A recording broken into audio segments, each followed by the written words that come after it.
Chris Brown, Matty Glad with you, and pleased to be joined now by the lead draft analyst for The Athletic. It is Dane Brugler, who will have his gigantic tome of a draft guide out somewhere before the draft. We know it is a heavy lift, quite literally, for you. I never print it out. I download it because it's just too many dang pages. Yeah. But the beast will be out eventually this spring, so keep an eye out for it at theathletic.com. Dane, good to have you as always. Thanks for coming back and joining us. Of course.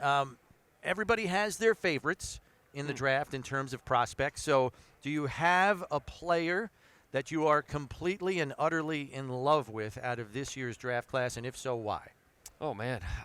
It's hard to keep the list short because there are really a lot of players. Well, you can give us two or three if you want, but like guys that you're over the moon about, that surefire. Malik Neighbors, LSU. Okay. I think he's, in my opinion, you cannot name the best three players in this draft without mentioning Malik Neighbors. Okay. Can't do it. You have to include him in there. He is that good. And he's really one of these first receivers that I remember watching and saying, hey, that's where the 7-on-7 is. Like 7-on-7's become such a big part of how these guys develop. And you see it with Malik Neighbors, the way he gets open, how he creates after the catch. The acceleration he plays with is tremendous. And he's 20 years old. He doesn't turn 21 till the summer. He doesn't know what he doesn't know yet, and he's still this productive. Led the SEC in receiving each of the last 2 years. This past year had 34 receptions of 20-plus yards. I'm a big believer in explosive plays translating, and nobody had more explosive plays this year than Malik Neighbors. So if I'm a team that needs a receiver in the top 5, it's going to be awfully tough to pass on Neighbors. Sorry, Bills fans. He's not going to be available at number 28. Yeah, right. I know we want explosive plays on this offense more than they had last year, but you had two wide receivers on your list of players to watch at the Combine, Keon Coleman and Roman Wilson. Why were those guys on your list? Well, with Keon Coleman, he is. You could make the argument no one's better at the catch point. He is so dominant when the ball's in the air. You see the basketball background, playing for Coach Izzo at Michigan State, and he has that in him. Does he have the short area quickness to separate? What is his long speed? And we have a good sense of what that is on tape, but just putting the numbers, the data next to it, what does that look like for him? There's some teams are higher on him than others. Some teams are out on it, just because he's a certain type of receiver. But he's an interesting fit for like this team specifically with Buffalo as being that number 2 guy who he doesn't need it. He doesn't create a ton of space, but he doesn't need a ton of space. And we know Josh Allen's not shy. Small windows are not going to deter him. He will fire it in there. And a guy like Keon Coleman that has this humongous catch radius could really pay dividends. And what's interesting about Roman Wilson, too? Yeah, I'm more excited just to see him move because he's one of the best athletes in this draft. Big-time track guy coming out of Hawaii.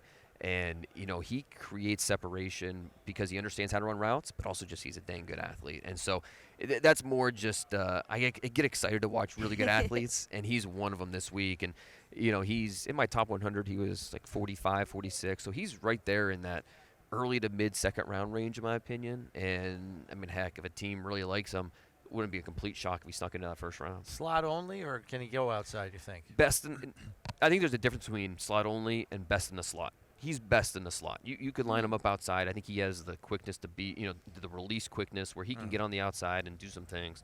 But to totally maximize what he does, I think he's best in the slot. Flipping it over to the defensive side of the ball, we just saw Johnny Newton. He prefers to be called Johnny now. That's right, So Jerzon is his given name. But Johnny Newton, defensive tackle, Illinois, could be in the range for Buffalo at 28. And they have a lot of free agents at the defensive tackle position, not bringing them all back. What is most attractive about him?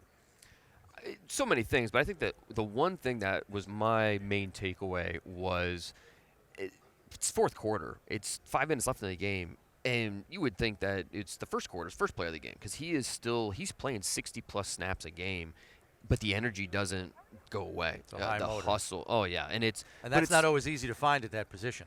At that size, right. And so his ability to sustain that hustle, it's one thing when you watch a guy's 15 best plays and you say, oh, this guy's relentless. Okay. But what about when you ask him to do it over 50 plays a game, 60 plays a game? And I think that really separates Johnny. Unfortunately, not able to work out here. Broke that news last week how the foot injury that he had and actually played with it the second half of his year. He told me that it was right before the Wisconsin game. Started to feel a little bit of soreness in his foot. and didn't have it checked out or anything, but then started working out in January, and his representation's like, all right, we need to get this checked out, just make sure. And turns out it was a partial fracture, the Jones fracture. So they're hoping in April still be able to get a pro day, still get a chance to work out for teams. But yeah, he is. I don't think he's.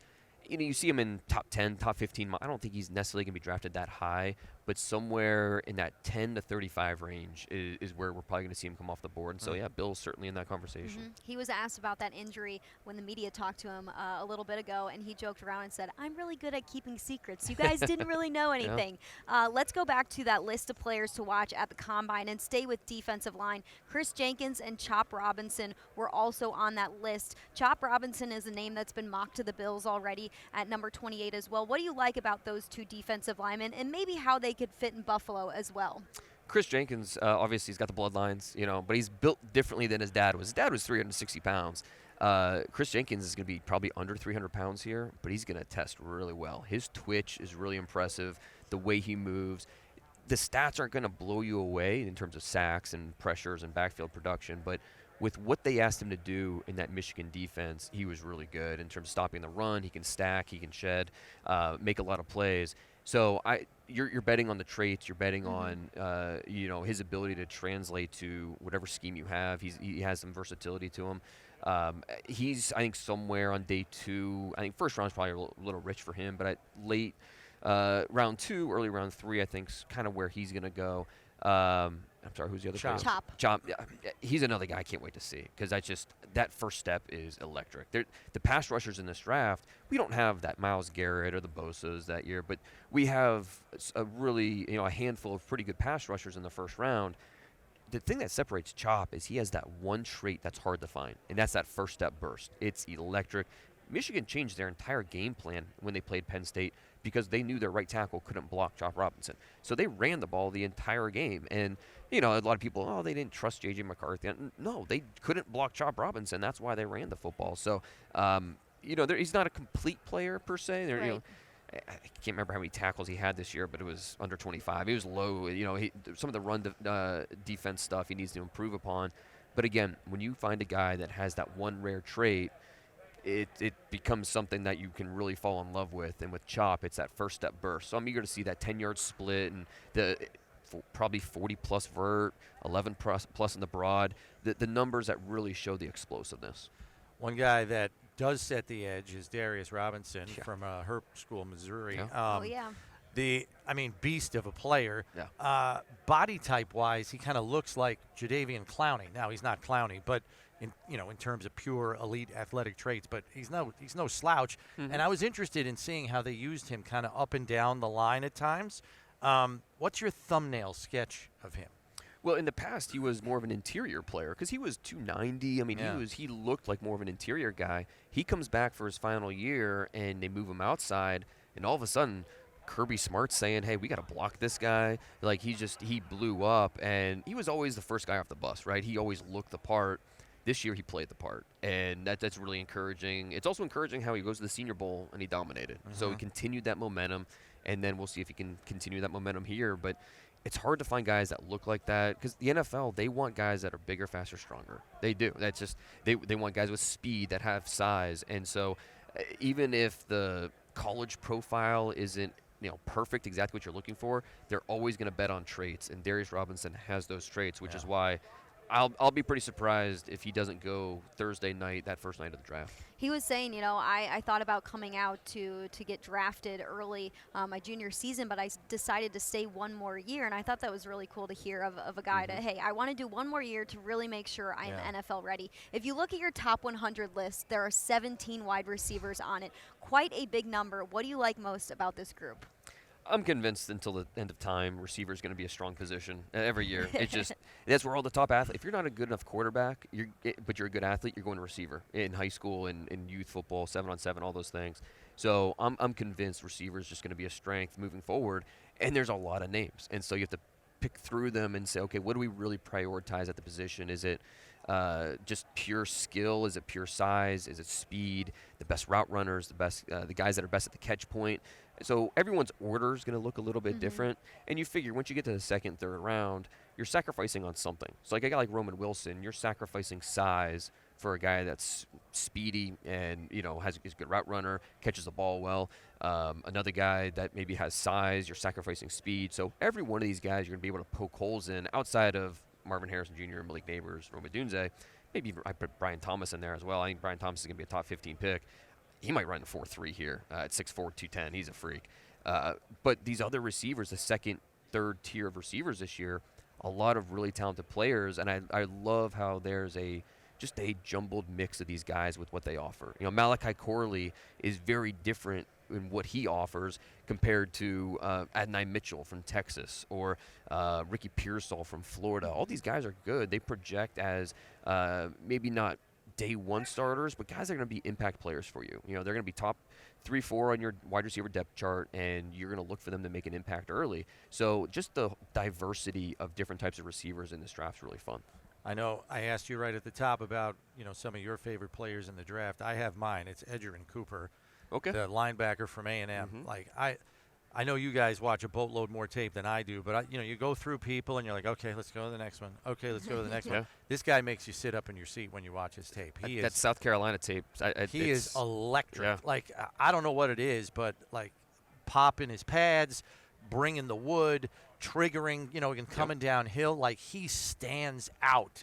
My question for you about him, though, is from what we understand, the edge rushing class kind of somewhere in this, maybe top half of the second round, it kind of drops off precipitously. I don't know where you think Cooper's going. I think he was in your top 50, if I remember right. He was, yeah. Can you use him as a situational pass rusher if you're in the market for edge rush help, but you miss the run? Right. Like, I'm wondering if that guy is versatile enough where you can maybe use him there. Scheme him right, obviously, but you know what I'm saying? Like, he's just too dynamic to keep off the field. And I think that's the appeal with him. He's a true four-down player. Like, he doesn't need to come off the field on special teams, passing situations. If you want to drop him in coverage, he can do that. If you want to rush him, he has the length and the speed where I think he'd be able to do that no problem. So that is part of the appeal with Edwin Cooper. And this isn't a great linebacker class. It's okay. No. He's right there in the mix to be linebacker 1 for a lot of teams. I think him and Junior Colson from Michigan are kind of the two guys fighting for that spot.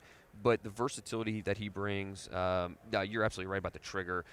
His ability he can take on blocks, but he can also avoid them too. The way he gets to the ball, and it's never just a straight line in football. It's always you have to sift through or you have to move around blocks, and he's able to do that so efficiently. And there are times, though, where he looks point A to point B. It's like, wow, how did he get through there? Yeah, exactly. That South Carolina tape just sticks in my mind from him this past year where he understands down, he understands situation, he understands depth, and when he sees it, he unlocks and goes. And so, he put some really good stuff on tape, and it's no surprise why first round's not out of the realm of possibility for him. Probably second round's more likely, but I could certainly understand why a team would look at that versatility that you're talking about and say, we feel good about that in the top 32. 8 of Buffalo's 12 defensive linemen who were on the roster last season are set to become free agents, and they might do some of that work in the draft. So if you're the Bills, you're shopping for an edge, you're shopping for a defensive tackle. Where do you draft him? What round do you draft him in to get somebody who can be a player in the first season of his NFL career? Yeah, and I mean, you mentioned how the pass rush group is – it's a little underwhelming. We've got some first-round guys this year with Jared Verse and Dallas Turner, Chop Robinson, who we talked about. Liatu Latu from UCLA's in there. But then there is a little bit of a drop-off in terms of what's that second tier look like, third tier look like. And you could probably say the same thing about defensive tackle. Tavondre Sweat from Texas is a different type of defensive tackle than, say, Johnny Newton. Sweat's more of – I'm eager to see what he weighed in at because he skipped that at the Senior Bowl for a reason. Wasn't ready yet. he was playing north of 370 this year at Texas. But knowing he's that big and seeing how he can still move was just kind of – jaw-dropping. But, if you like Jordan Davis coming out of Georgia, who's a top 15 pick or top 20 pick to the Eagles, you're going to like Tavondre Sweat. In terms of just being that size and be able to do some crazy things.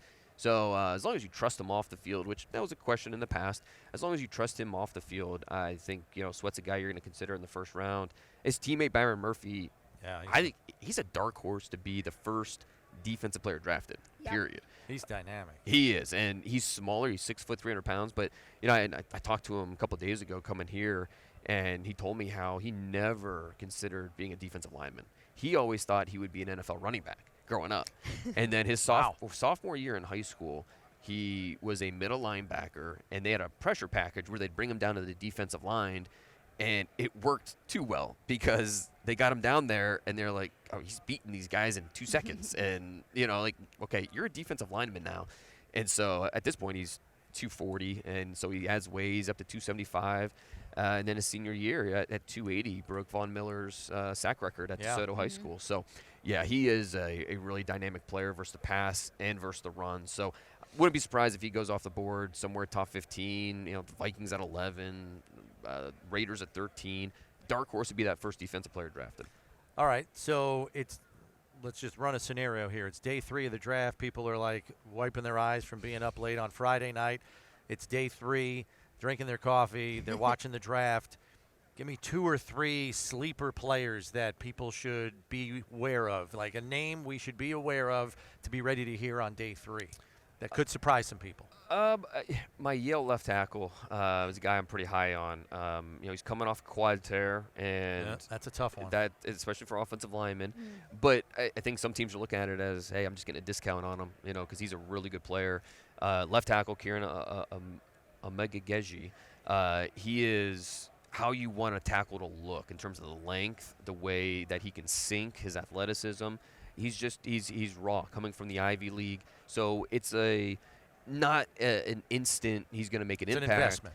It is. But I think a couple years from now, you're going to look back and say, okay, we're glad we drafted this guy in the 4th round or whatever it is. I really like Andrew Phillips, the corner from Kentucky. I'm surprised he doesn't get more love.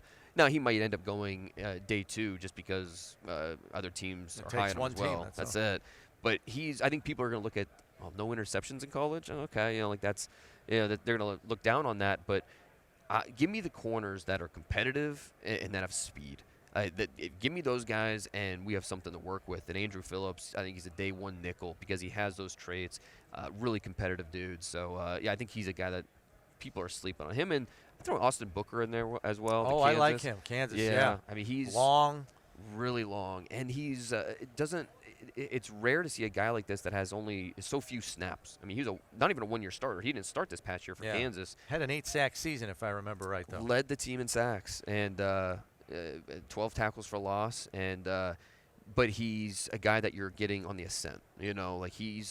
He's not just a traits guy. Like, you see him make plays versus the run, the way he can track, the way he sees it. So Austin Booker is a guy that I think should go a lot higher than he's being projected. More and more players are opting to not test at the Combine, decide to do it at their pro day. Does this mean anything for the future of the NFL Combine, or is it no big deal? No big deal. I mean, honestly, this has been going on for a long time. I was interested to – I've got all the Combine sheets going back to the mid-'90s. Wow. And so I went back to 96 just to see if Marvin Harrison's dad worked out, and he didn't. And it's fun. I'm reading all these names, some big-name players. A lot of them didn't work out at the Combine. Okay. So, I don't think this is maybe, a newer thing. It's just every year we have guys that – and obviously, agents play a part and say, let's just wait. Let's keep training. Maybe they're coming off a late-season injury that they're late training for some of these drills. I understand, the quarterbacks not throwing here. They want to be in their own ecosystem and their receivers. I get that. But, teams want to see these guys compete too. So at the same time, it's not a big deal, but still, I'm going to give you extra points if you come here, compete, put your best foot forward, and show us what you can do. Last one, Dane, because we get a lot of these comments from our listeners and our viewers. Because Brian Thomas is a buzz name that they keep getting mocked to the Bills, although some people have him getting going earlier. Well, here's the thing about that, because I'm trying to find the team Like, there's 3 teams in the top 10 that are going to take one of those top 3 receivers. Yep. But then I'm looking for that 4th team, and I get all the way down to the Bucks at 26. I mean, Offensive someone could tackles move are up. done there. Mm-hmm. Someone can move up. And, all right, if the Bucks don't, franchise Evans or re-sign him, yes, okay, they could take a receiver. But they're at 26. They're only 2 spots ahead of the Bills. I mean, you see somebody jumping up to get him, I'm guessing. But my question, my question real quick is, people want us to kind of compare and contrast Brian Thomas, Adonai Mitchell. Like, how much separation there? Would you have Mitchell right after him on the list? Like, where do you kind of come down on that? Yeah, I think Mitchell's right now. I mean, Brian Thomas is just a freak. He is, 6'3.5", 210, and he's good. Like I said, he might run in the 4.3s here. Mitchell's going to test good too, though. He will. Thomas, I think, with his, I expected when I first started watching his tape, I expected to see a raw player. He's not. He's a really good route runner. He blocks his butt off. I think he's just a better football player right now than Adonai Mitchell, but Adonai Mitchell's a good player too. I wish he was a little more physical down the field. Some of those catch points aren't going to be as clean in the NFL, and I've got a little more trust in Brian Thomas. You look at the Colts at 15, the Jaguars in 17. Back, right. Right. They need outside receiver help. I think he's going to have some first-round grades, and I have a hard time seeing a first-round graded receiver fall that far. So, I think he's going to go. But, if you're a Bills fan, you're certainly crossing your fingers it doesn't happen. And toes. Dane, thanks very much. Appreciate all the time. Always, Good luck getting that beast wrapped up and out to everybody. I can't wait remember, for it. the draft guide, The Beast, it'll be out on theathletic.com, so be sure to keep an eye out for it. Somewhere in early April. Early April, we won't pin you down, but early April is when Dane will have it out for you.